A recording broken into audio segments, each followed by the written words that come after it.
Nietzsche, never ignore these 18 signs of manipulation. The disturbing truth is that most people will be manipulated hundreds of times throughout their lives, and never once recognize it while it is happening. Not because they are weak. Not because they are unintelligent. But because the manipulation they encounter is not the loud, obvious kind they were taught to watch for. It is quiet. Patient. It wears the face of affection, of concern, of loyalty. It moves through the channels of trust rather than against them. Friedrich Nietzsche understood this with brutal clarity. He wrote that the most sophisticated forms of power never announce themselves. They operate through the slow, invisible reshaping of another person's beliefs, desires, and sense of self, until that person is living a life designed not by their own will, but by someone else's. Carl Jung went deeper still. He spent 40 years studying the hidden forces of the human psyche and arrived at a conclusion most people find profoundly unsettling: the greatest threats to your psychological freedom rarely come from strangers.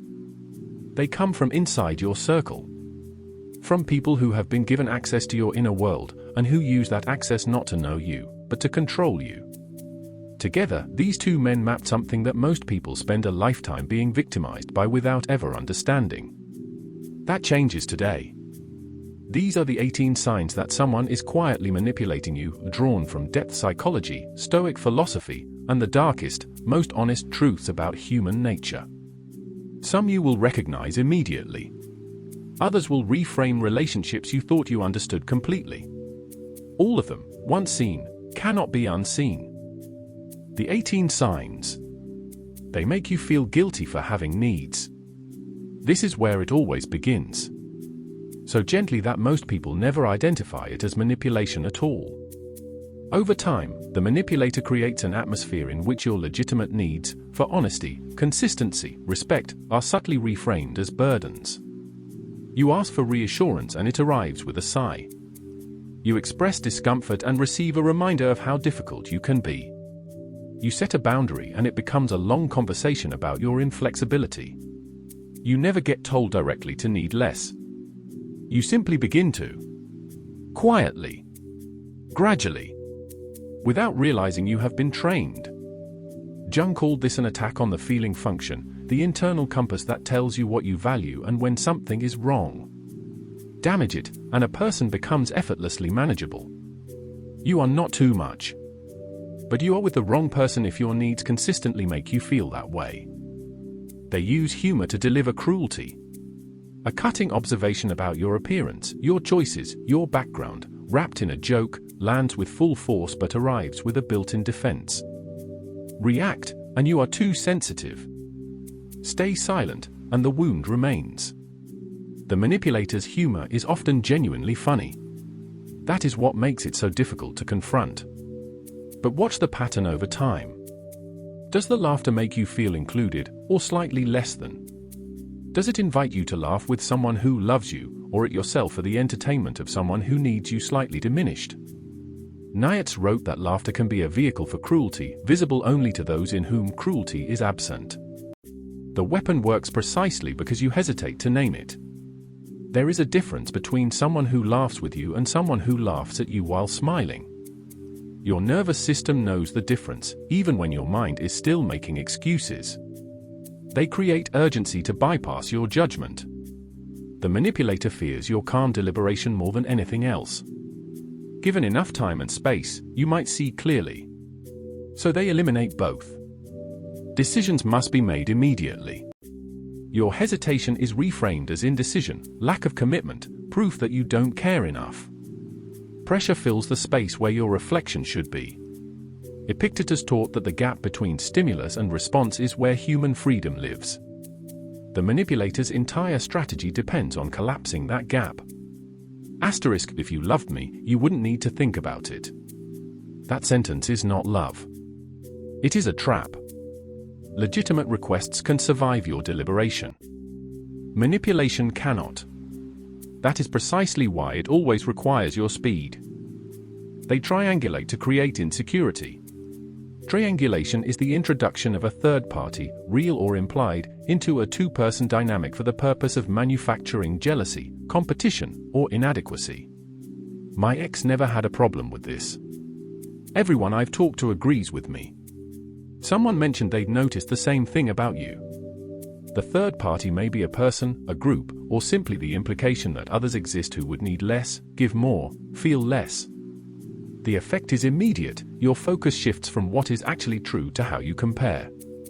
You enter a competition you never agreed to and cannot win. Jung identified social comparison as one of the most powerful destabilizers of the individual psyche. The person who reliably triggers your comparison anxiety has found a lever that bypasses rational thought entirely. Anyone who uses other people to make you feel inadequate is not interested in your growth. They are interested in your insecurity. They minimize your achievements while inflating their own. Watch the asymmetry carefully. Their achievements are significant, hard-won, deserving of recognition. Yours are contextualized. You had a lot of help. It wasn't that difficult given your background. That's great, but is it really what you were originally aiming for? The minimization never arrives as obvious contempt. It comes wrapped in questions that seem reasonable but consistently land as deflation. Because the goal is hierarchy maintenance. Your success disturbs the unspoken accounting of the relationship and must be reduced to a size that no longer poses a threat. Schopenhauer understood that the human will constantly seek superiority over its immediate environment. Every time the manipulator diminishes what you have done, they restore a balance of significance that your growth disturbed. The person who genuinely loves you cannot stop themselves from celebrating what you achieve. If your victories consistently shrink in someone's presence, it is not because they are small. It is because that person needs them to be. They are always the exception to the rules they demand of you. They hold you to standards they do not apply to themselves. Your loyalty is expected without question. Theirs always has an explanation. Your punctuality matters. Their lateness has context. Your honesty is required. Their dishonesty was situationally necessary. The rules exist for you. The exceptions exist for them. Each individual excuse seems reasonable in isolation. But taken together, a pattern becomes undeniable. The standards in this relationship are fundamentally asymmetrical, and the asymmetry is always, consistently, in the same direction. Marcus Aurelius, writing about himself, holding himself to account, noted that a person who demands of others what they will not demand of themselves has not yet understood the first principle of justice. Observe not what a person says they believe, but what they enforce and what they excuse. The gap between those two things is a precise map of their character. They manufacture debt to ensure compliance. Generosity, in the manipulator's hands, is never quite free. Every favor carries an invisible price tag, never disclosed at the moment of giving, always presented at the moment of maximum usefulness. After everything I've done for you. The implication is clear: your disagreement is ingratitude. Your independence is a form of theft. The manipulator has discovered that debt is more reliable than affection as a control mechanism. Affection can fade. Debt accumulates. And a person who has been positioned as owing you something can be managed far more efficiently than one who has been loved freely. Nietzsche was clear: the noble person gives because giving is an expression of strength, not because it creates obligation. What is called generosity here is not generosity at all. It is investment, and you are what is being purchased. If a gift comes back to you later as a leash, it was never a gift. They make reconciliation conditional on your total surrender. After any conflict where you held a position they disliked, the manipulator offers peace. But the peace has terms. The relationship will be restored only after you have fully accepted their version of events. Partial acknowledgement is not enough. Genuine apology while maintaining your own valid perspective is not enough. The reconciliation requires the complete abandonment of your account. Most people eventually capitulate, because the cost of sustained conflict, the coldness, the silence, the withdrawal, becomes unbearable. And each surrender trains the next. The psyche learns that maintaining your own perspective is too expensive. Peace requires self-erasure. Jung called this the dissolution of the self, not in one dramatic moment, but one small surrender at a time, until the person at the beginning of the relationship is unrecognizable. In a genuine relationship, repair requires honesty from both sides. In a manipulative one, it requires your silence about what actually happened. They reward your smallness and punish your growth. Every relationship has an invisible grammar, unspoken rules enforced through the currency of warmth and approval. In the manipulator's grammar, you receive the most affection when you are uncertain, when you need them, when the version of yourself present requires their guidance to function. The warmth is highest precisely when your confidence is lowest. But when you begin to grow, when you need them less, when you trust your own judgment, when you move from consultation to clarity, something shifts. The validation becomes sparse.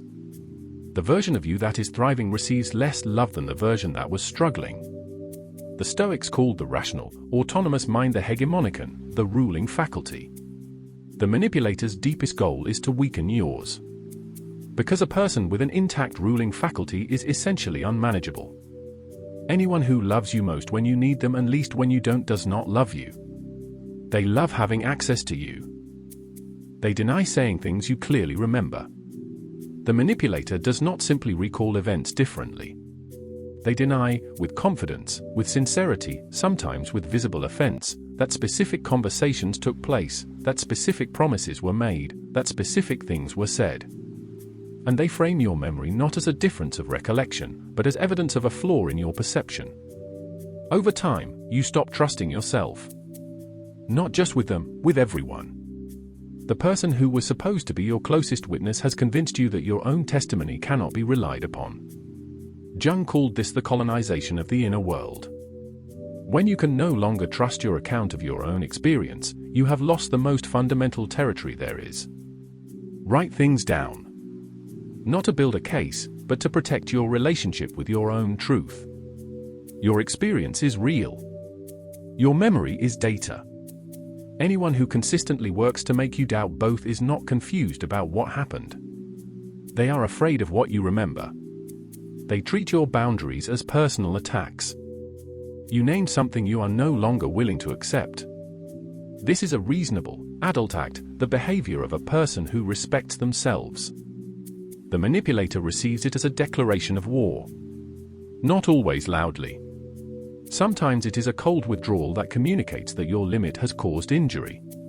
Sometimes it is the sudden inventory of your past failures, offered as evidence that your boundary is unreasonable. Sometimes just, "I can't believe you would say that to me." What is never offered is simple respect, the acknowledgement that your limits can coexist with their needs without one destroying the other. Marcus Aurelius wrote that each person's nature carries its own law, and to live well is to live in accordance with that law. The manipulator's entire psychological architecture is built on the belief that your inner law is always subordinate to their needs. They keep you permanently off balance. Plans change without notice. Moods shift without cause. What was acceptable yesterday is a problem today, and no clear principle distinguishes them.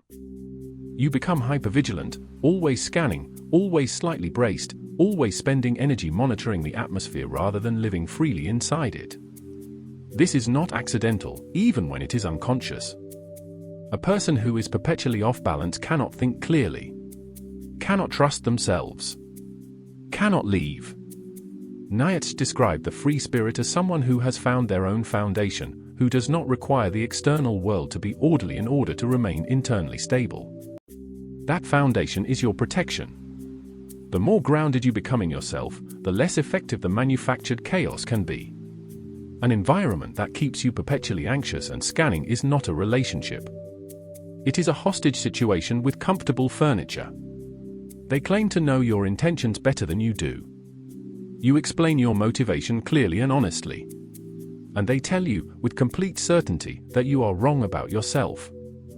That the real reason is something more selfish, more damaging, more reflective of your hidden flaws. This is projection at its most explicit. They are attributing to you the motivations they would have in your position, the ones that live in their own shadow, and presenting that attribution as psychological insight. To be told repeatedly that you do not understand your own interior is to be exiled from yourself. It is to have the most intimate territory of your existence, your own motivations, colonized by someone else's narrative. Jung was unequivocal, the self cannot be known by another person better than by the person themselves. Anyone who claims otherwise is not offering insight. They are asserting dominance. You are the only expert on your own intentions. No one else gets to tell you who you are from the inside. They position themselves as your only true ally. One by one, the people in your life are gently reframed. Your friend has always seemed slightly jealous. Your family doesn't really understand. Your colleagues are probably more self-interested than they appear. Each seed is planted softly, watered by your own tendency toward honest self-examination. And as every other relationship is quietly reduced, one expands to fill the space, theirs. This is not simply isolation. It is the construction of a monopoly on your reality. Once they are the only reliable narrator of your life, you have no external reference point from which to evaluate whether anything they tell you is true. Schopenhauer observed that the person who controls what you believe about others controls what you believe about yourself, because self-knowledge is always built in dialogue with the people around us. If one person is consistently the reason you trust everyone else less, ask carefully what they gain from your isolation. They punish emotional expression selectively. Some of your emotions are welcomed: gratitude, admiration, enthusiasm for what they care about.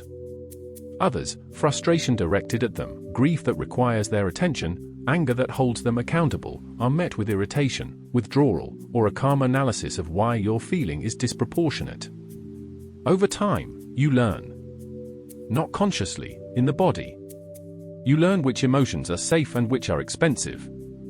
You perform the welcome ones and suppress the rest. And your emotional life narrows, not because you feel less, but because expression has become too costly. Jung called this the dissociation of the feeling function. The suppressed emotions don't disappear. They accumulate. They find other exits. And eventually, they demand a reckoning. A relationship in which only some of your feelings are welcome is one in which only part of you is welcome. The rest is living in exile. They use love as a conditional resource. In a healthy relationship, love functions like oxygen, simply present, not requiring continuous performance to maintain. In the manipulator's relationship, love is managed. Abundant when you are compliant, grateful, undemanding. Scarce, noticeably, palpably scarce, the moment you fail to behave in the way that serves their needs. A person who must constantly earn love never truly believes they have it. And a person who never truly believes they are loved will do almost anything to maintain the appearance of it. That almost anything is precisely where the manipulation lives. Marcus Aurelius wrote that what is not good for the hive is not good for the bee. A relationship that makes one person's security permanently contingent on another's performance damages both, but destroys only one. Love that disappears when you are imperfect is not love. It is leverage. They reframe your strengths as flaws. Your independence becomes you never let anyone in. Your directness becomes you're aggressive. Your ambition becomes you're selfish. Your high standards become you're impossible to please. This works so effectively because it targets people who are genuinely committed to self-improvement, people willing to examine themselves honestly.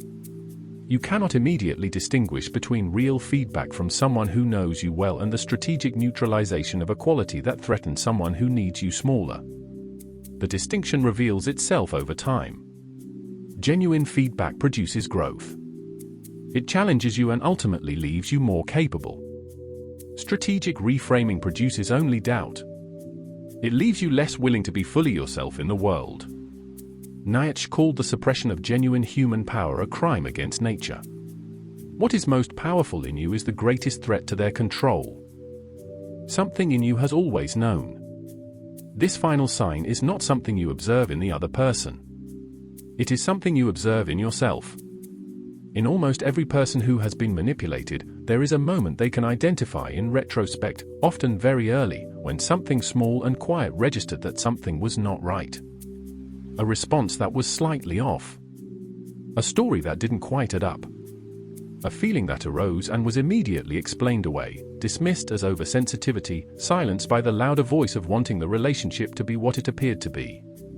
Jung called this the voice of the self, the deepest, most authentic center of a person's psychological being. It speaks quietly. It does not shout.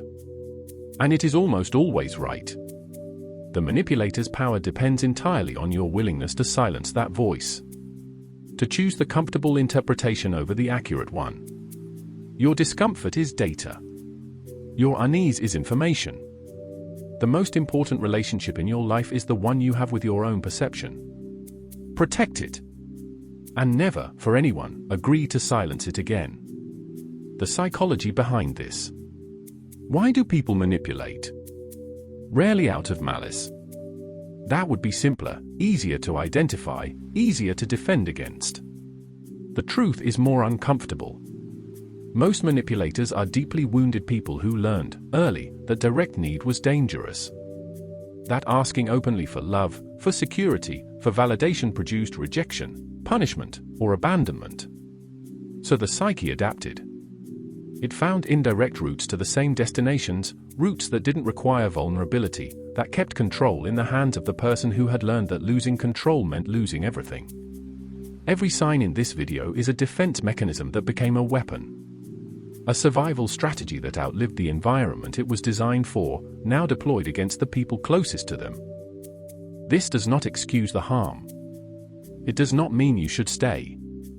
But it does mean that seeing clearly, without demonizing and without excusing, is the position from which you will make the wisest decisions about your own life. Their wound is real. It is not your responsibility to heal it. How to respond? Awareness is the beginning. What you do with it determines everything. First, trust your body before your mind. Your nervous system registers manipulation before your conscious mind can articulate it. Consistent depletion, anxiety, or a vague sense of being wrong after time with a specific person is not irrational. It is perception. Start there. Second, document your reality. Keep a private record of what is said, promised, and what actually happens. Not to present as evidence, that rarely works. But to maintain a relationship with your own truth that cannot be revised by someone else's narrative. Third, rebuild your external connections. The isolation manipulation creates does not reverse itself passively. Reach out to those who were gradually moved to the margins. Reconnect. Allow yourself to be witnessed by people who knew you before. Fourth, stop over-explaining yourself.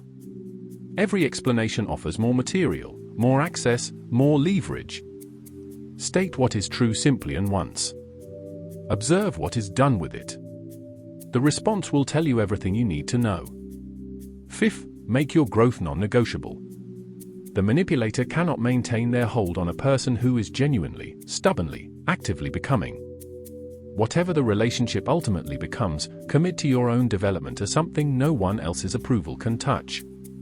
Then grow anyway. Modern relevance. These 18 patterns are ancient. They appear in Roman philosophy, in Greek tragedy, in the earliest written records of human relationships. But the digital age has created conditions in which manipulation moves faster, reaches further, and is harder to detect than at any previous point in history. Social media has given the manipulator's most essential tool, the curated self, unprecedented reach. A person can now construct an image of warmth, depth, and emotional intelligence for thousands of people simultaneously, none of whom have access to the private behavior that would complicate that image. Jung's persona has gone digital, and it has never been more convincing. The attention economy is itself a manipulation engine, engineered to exploit the same psychological levers individual manipulators use: variable reward, social comparison, manufactured urgency, and the dependency that forms when your emotional regulation becomes tied to external validation. And relationships move faster online. Intimacy is compressed. The slow process of observing someone across time and context, the traditional way character is revealed, is short-circuited. People share deeply before they have seen clearly. The manipulator is almost always the one who pushed for that depth earliest. In this environment, emotional intelligence is not a personality preference. It is armor. The ability to name what is happening beneath the surface of a relationship, before the damage accumulates, is one of the most important capacities a person can develop. Powerful ending. You came into this video carrying something you may not have been able to fully name. A relationship, past, present, or several of both, that never quite made sense. A version of yourself that got smaller over time in ways you attributed to maturity, to compromise, to the inevitable adjustments that love requires. A quiet feeling in your body that you kept overriding with your mind. You now have a different framework for what may have been happening. The 18 signs are not a checklist for condemning the people you love. They are a map of patterns that operate below conscious awareness, in the space between intention and effect, between what people believe they're doing and what they are actually doing to the people closest to them. Some who used these patterns against you did not know they were doing it. That is Jung's most difficult truth. The most damaging forces in our lives are often the least visible to the people deploying them. But your healing does not require their awareness. Your freedom does not depend on their acknowledgement. Your capacity to see clearly, to trust yourself again, to rebuild your relationship with your own perception, is available to you right now, regardless of whether anyone who hurt you ever understands what they did. Nietzsche wrote, *, he who has a why to live can bear almost any how. *. Your why is your own life. Your own wholeness. Your own freedom to be without apology, without management, without the constant quiet labor of making yourself acceptable to someone who was never truly safe. That is not a small thing. In a world that profits from your confusion and your smallness, the recovery of your own clarity is one of the most powerful acts available to a human being. You have taken the first step. Take the next one. And keep going, until the person you are becoming is someone no one will ever be able to quietly diminish again. If this gave you language for something you've been living, share it with someone who needs it. Subscribe, because what you don't know about human nature will always cost you more than what you do.